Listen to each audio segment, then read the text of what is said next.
Hello YouTube. In this video we are talking deadlifts and I'm going to cover the entire subject. And the entire theme and the focus of the argument and of this entire segment is going to be around the idea that deadlifts might not be the best for hypertrophy. That's something you must have heard several times in the past. People who tell you that bodybuilders shouldn't deadlift, that there is no point for them, etc., etc.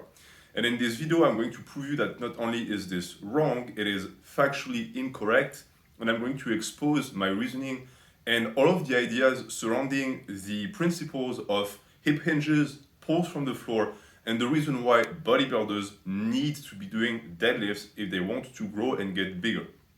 So let's get started with a quick introduction to the topic and a description of what deadlifts are, because essentially every single movement that we do in the gym falls within a movement pattern, all of them. And there are movement patterns that are a little bit more obscure, but they are all that. They all exist within schemes and just planes of movements that humans have the ability to do, one, and two, have done for centuries, more than that, millennia. And so what the deadlift is pretty much a hip hinge with a holding component. So it is a specific type of hip hinge where you're actually going to have the weight either in front of you, underneath you, or behind you, depending on the grip. And what you see with that movement pattern is that a big argument that people use to try and discredit the deadlift is that they say it's not natural. And of course, nothing could be further from the truth. Picking something up from the floor is very natural. And if you do it properly, you should do it in a hip hinge. And therefore, that argument just doesn't stand. And if you want to try and expand that idea to other aspects of training, I would say that a hip hinge is much more natural than an horizontal press. How many times a day do you lay on your back to press? Almost never.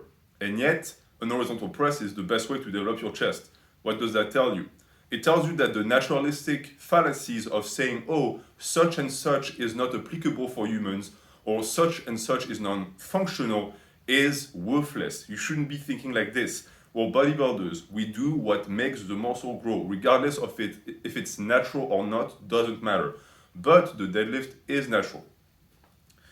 If we're going to look at the styles, I also want to make sure I cover every single aspect of the deadlift, but understand that most of my arguments are going to be centered around conventional, because that's what most people do.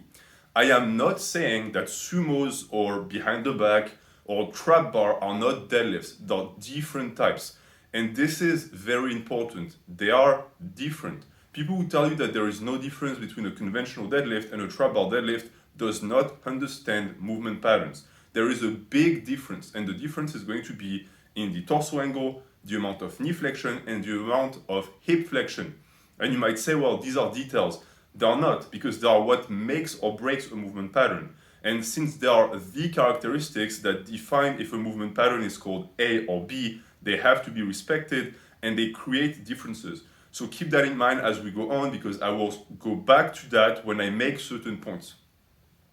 And in terms of the muscles worked, with the deadlift, you can expect a lot of posterior chain involvement, so that's the glutes, the lower back, and the hamstrings. You can expect some quad involvement as well due to the knee flexion. The entire upper back is also going to get worked, the forearms are going to get worked, the triceps and biceps are going to get worked through the weighted stretch, same for the shoulders, and the neck is also going to receive that type of stimulus. So in a sense, if we're looking at compound movements, the number one compound movement for a full body stimulus is going to be the deadlift. Does it mean that just doing deadlift will grow your entire body? No, and that's a nuance that we're going to have to go back to because it's very important. And in terms of just presenting the idea of the video and to give it a different point of view and perspective, I'm not just going to preach deadlifts as the ultimate way to get big. I am also going to explain to you why you need to do them and why just doing something else wouldn't work.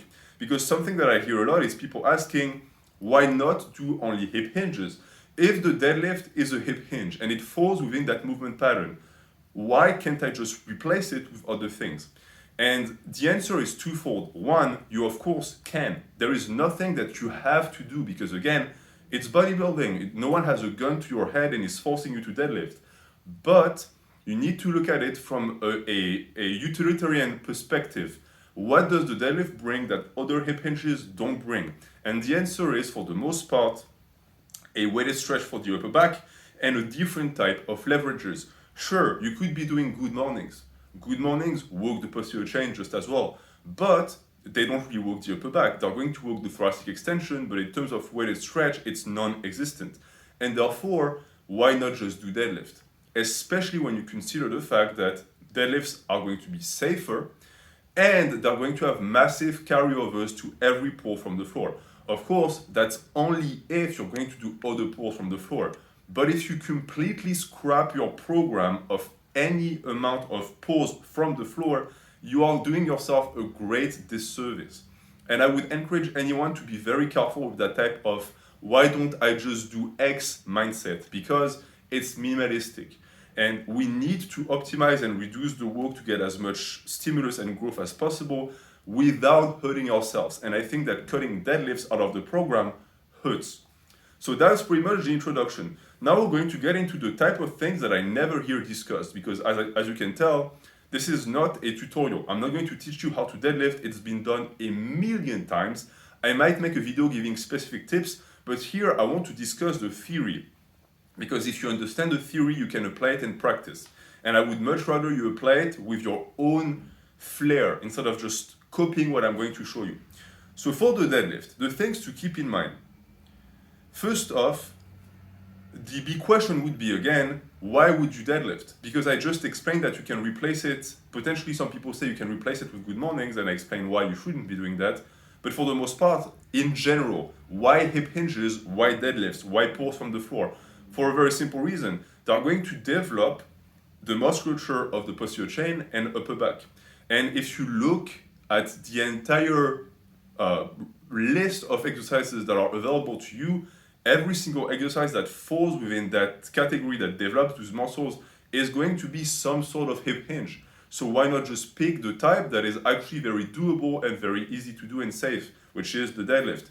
And for an aesthetic perspective and point of view, you really cannot do without. Meaning that if you want a complete development, you need to develop that thickness. And that's another thing that people say is deadlifts develop the thickness. And it's not wrong, technically. But it's not just some magical trick of some exercises being for width, some exercises being for thickness. It depends on the type of muscles being worked. Any exercise that develops the lats, especially the outside portion of the lat, is going to develop your width. Any movement that develops the medium head of the shoulder develops the width, etc., etc. For thickness, things like the rhomboid, things like the lower back, like the middle traps, the lower traps, are going to develop that thickness because they don't really add width, because they exist surrounded. They're on an island of muscle. And therefore, if they get bigger, what they're going to create is an aspect of volume and not necessarily size on the sides. So that's one thing to keep in mind. To answer the why would you do it? Well, you do it because it grows muscles, like any other movement. And then I want to discuss what I would call the mimification of the deadlift, meaning that with any movement, you are going to have a certain amount of emotion and attachment with it. And the people who function like this cannot think straight because they're not thinking logically.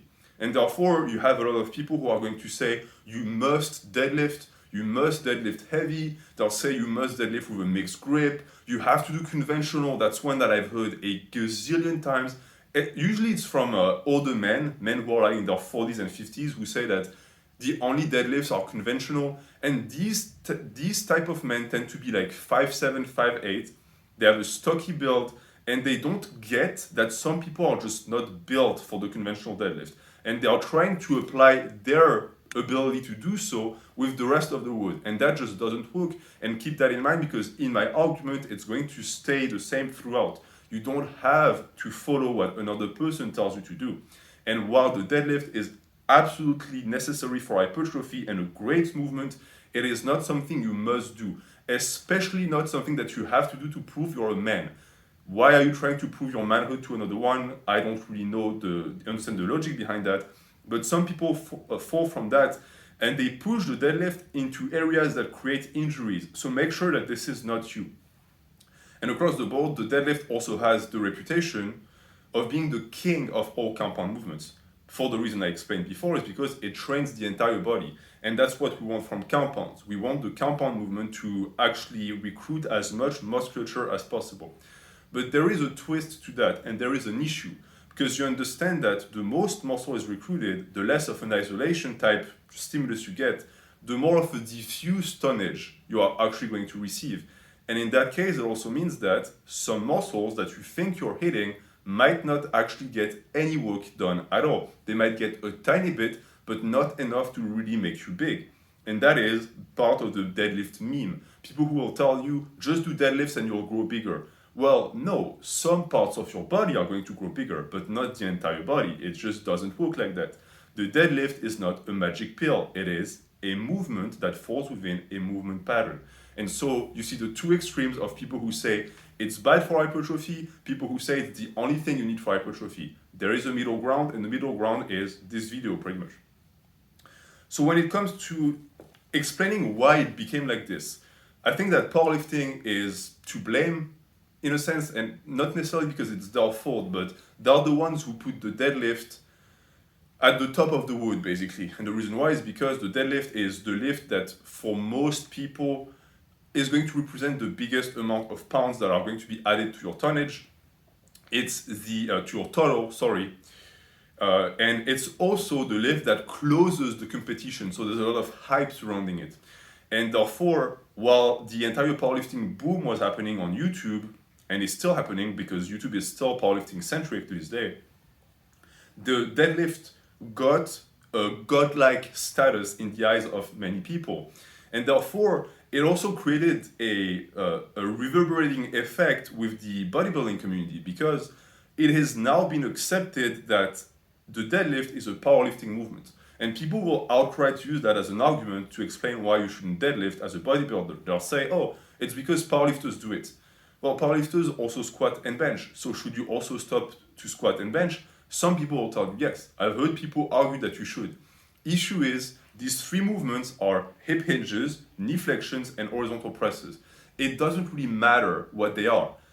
Powerlifting picked them for a reason. It's because they're very easy to judge. It's easy to have standards across the board for people. But if you do, I don't know, dips and front squats and some sort of trap bar deadlift, you're still doing the same movement patterns. So are you training like a powerlifter?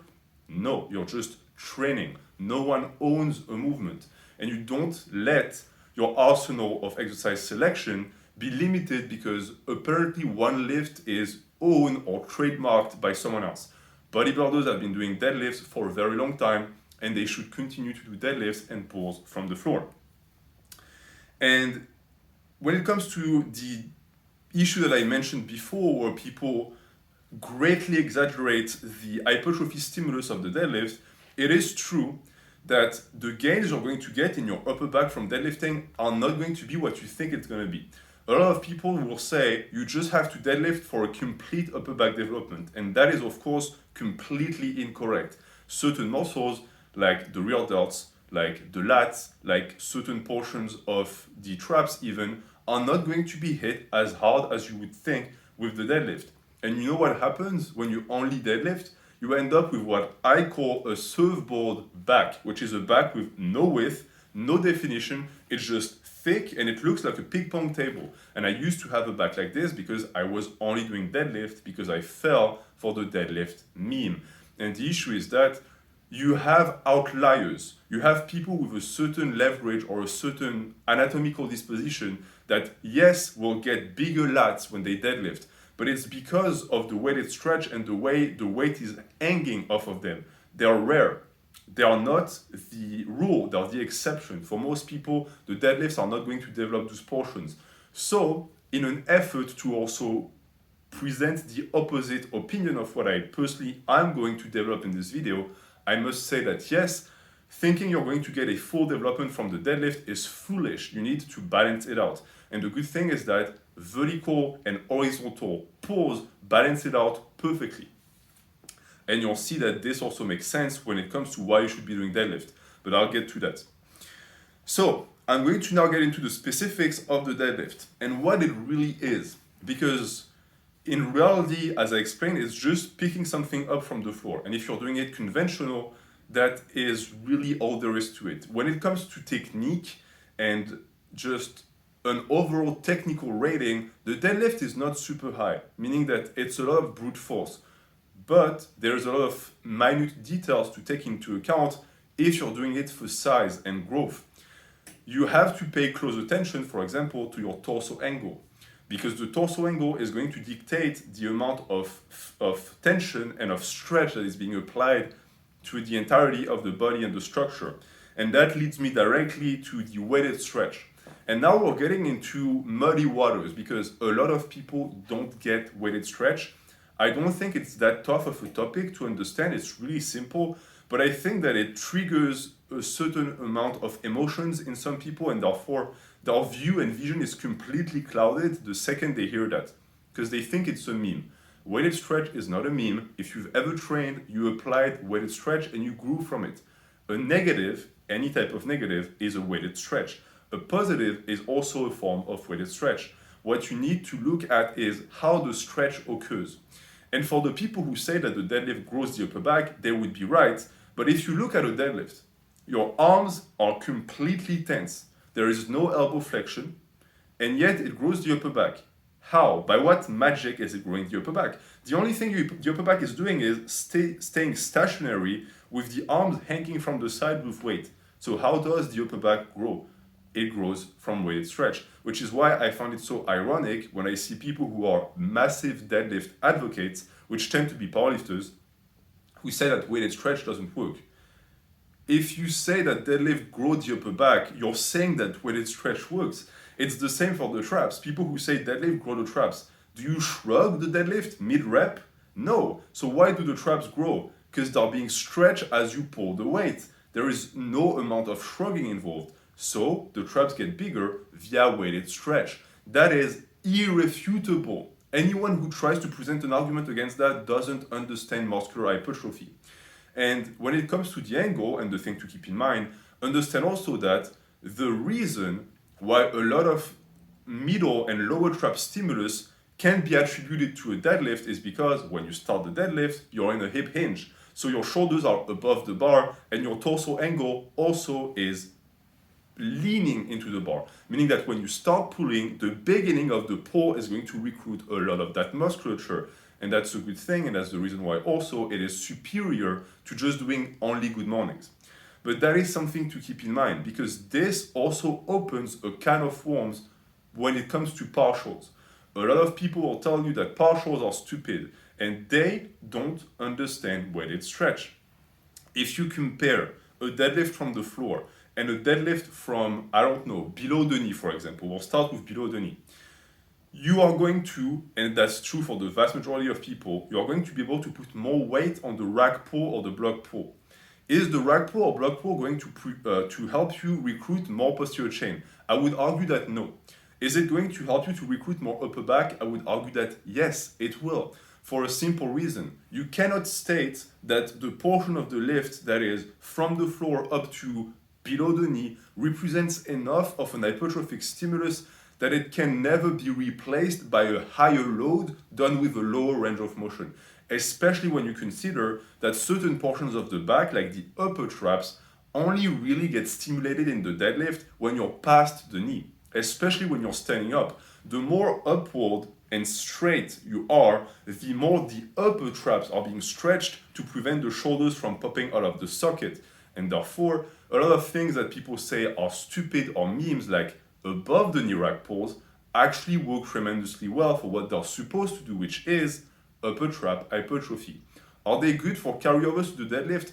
No. And that's also something to keep in mind. When you modify a movement pattern, you can come to a point where you basically overstepped your boundaries and now the movement pattern is completely changed. When you do a rack pull above the knee, you're not doing a hip hinge anymore. You are doing a knee flexion. And that also means that the amount of posterior chain involvement is almost reduced to nothing. And therefore, people who do that type of rack pull thinking they'll grow a big deadlift are mistaken. And you also need to look at the ratio between what you can lift normally from the floor and what you can lift with a partial, but that's the topic for a different video. That's it. That was very important. That's a big portion of the deadlift that people don't understand. The entire weighted stretch component. And for the people who might not be convinced, if you believe, for example, that farmers walk build the traps, then you also believe that partial deadlifts build the traps because they're the same. It's an isometric stretch, it's a weighted stretch. So this is also going to be in favor of the deadlift in a sense because it means that it's also going to give more hypertrophic benefits to the upper back. And then we're also going to have to discuss the relationship between the lower back and the upper back because, and that's the reason why a lot of people have discovered that partials are quite great, because they turn the movement into a lesser version of a hip flexion. There is less lumbar spine involvement because there is the position is not as deep, and therefore you also find out that it saves the lower back. And the reason why it's so great is not necessarily just because we want to not have lower back pain, which in a sense we do. It's mostly that when you look at the lower back and the upper back and the legs in general, there is a relationship between the two, because if you're going to get a lot of your hypertrophic stimulus from pulls from the floor, what happens when your legs and lower back become the limiting factor? What happens is the upper back is not going to grow as fast. And therefore, a good way to go above that is just to do partials.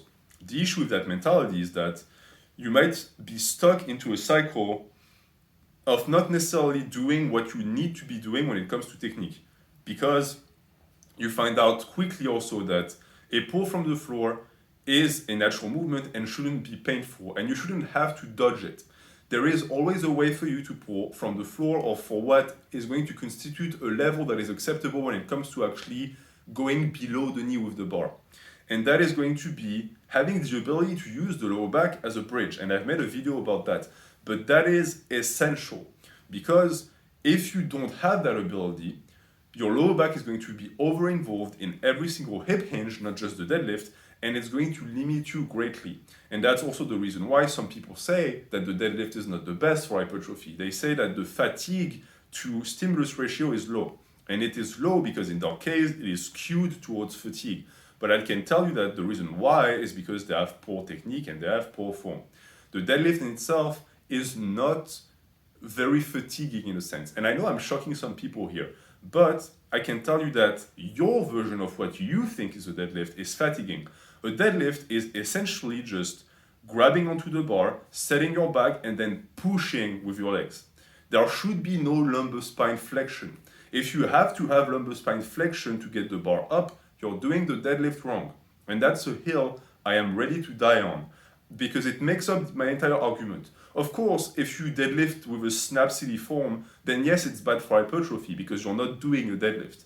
A hip hinge is a safe movement, but you have to actually be doing a hip hinge and not a lumbar hinge.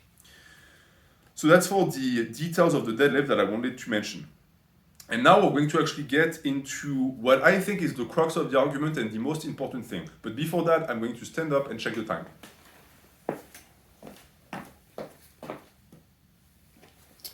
Okay. So, something that I wanted to mention because I think it's misunderstood.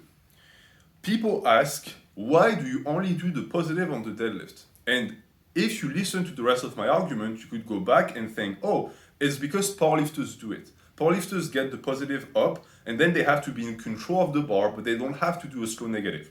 And I would say that this is it's only half correct, because in reality, even for bodybuilders, only doing the positive is a positive. And I'm going to explain why. So when you deadlift, you set yourself, you get the bar up, then you put it down, you reset, and you get the bar up again. And this goes, it goes in opposition with what bodybuilding tends to preach, which is abusing the negative, suffering through the negative because it offers weighted stretch, it lengthens the muscles, and it damages it. And therefore, you would be asking yourself, why is the king of all movements not done in the negative also? Isn't that a waste of time? Aren't we wasting tonnage? And I'm going to explain why it's actually not a waste and why this specific tactic, which only really applies to the deadlift, is actually extremely smart and needs to be preserved. So, With the positive only approach, you quickly find out with the deadlift that this allows you to lift more weight. Why? Because you don't have to do the negative, meaning that you don't tire yourself out and you can just focus on the positive. Why is that a good thing? I'm going to answer that question with another question. When you do anything that is not a deadlift, that is a pure hip hinge, when you're not doing a 100% intensity pull from the floor, what is the limiting factor? Is it the negative? The answer is across the board, 100% of the time, no. The negative is never the limiting factor. What limits you on the Romanian deadlift is not the negative. You never have a Romanian deadlift where you could just keep going up, but at some point you felt the negative. It's not possible. Same for the squat. You never felt the squat on the negative, you felt it on the positive, or when you reverse the negative into a positive. And I'm going to add to that another question that I'm going to actually answer. Let's say there was a device that would be strapped to your bar as you do Romanian deadlifts that would get the positive up for you. How many more reps of only negative do you think you could get? Do you think you could get 10 extra reps, 20 extra reps, maybe 30? I can tell you that you could most likely get at least 40 extra reps. And the reason why, you're much stronger on the negative. And it goes beyond just considerations of muscle type and lengthening versus contracting. It's mostly that, logically and by default, it is much easier to resist gravity than pull against it. Because really, when you do a slow negative, it's still gravity that's pulling that bar. You're just sort of resisting it. When you actually do the positive, now you're fighting against the full grasp and power of gravity. And therefore, you find out that with any hip hinge, what's going to limit you is that ability to reverse the positive to get yourself a chance to go into the negative again. Now, what would be a great way to make sure that this limiting factor is reduced as much as possible? Picking a lift in the same line of specificity that is only done in the positive. And guess what? We've already found that is the deadlift. We do the deadlift in that way so that we can get a carryover to the positive only portion of hip hinges so that it actually feeds every other lift and we can get the other lifts with a negative. That's the logic behind that. And if you think about it, it makes a ton of sense. And the counter argument to that would be to say, well, if that's the case, why not just get rid of all of the other variations that we are limited by because of the positive and just do the deadlifts with less weight, but with normal, quote unquote, slow negatives? Well, the reason is that if you look at overall tonnage, you would shoot yourself in the foot because not only do you now lift less on the deadlift, even though you pretty much doubled the amount of tonnage you get there because you get the positive and the negative, but the rest of the program is gone. So it's not a net positive, never. And when you look at what a deadlift is, for most people, it's a supra-maximal movement and a very intense one. And yet, I can tell you with certainty that a deadlift done properly is one of the safest lifts out there. Why? Because you're not doing the negative. And that safety aspect makes it worth it and makes it so that you don't really want to reinvent the wheel.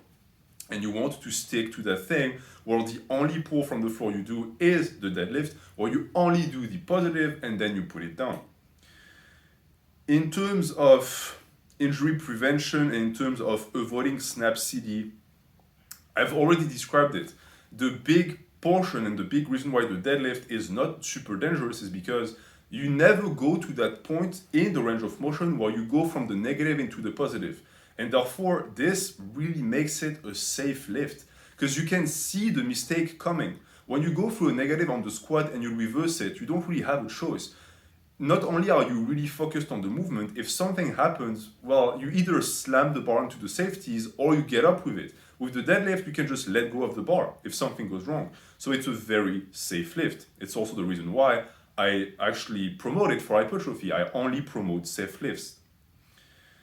And when it comes to intensity and volume, following that same mindset and advice, the deadlift is something you can really get away with when it comes to low frequency and high intensity with moderate volume. You don't need to deadlift every 3 days or 4 days. You can really deadlift every week, every 10 days. You'll still make progress on it.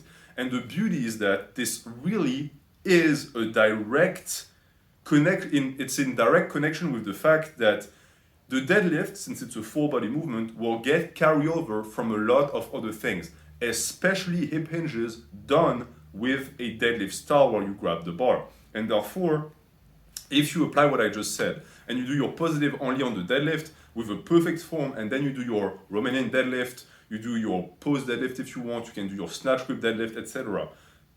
All of these movements that give you tonnage and hypertrophy carry over to the deadlift. So they train the neurological pattern of the deadlift and they give you more muscle fibers to get stronger. And this is also the reason why the deadlift tends to grow and grow and grow. It's easy to feed. Why? Because any movement you do feeds it. So you really don't need to force yourself through a negative.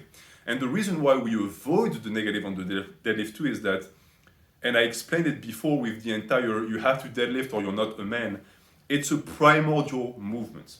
What lift gets you the most hype? It's the deadlift for the most part. Why? Because you just pick it up. You just rip it from the floor. Issue is, this also means you're going to have a very tough time limiting yourself.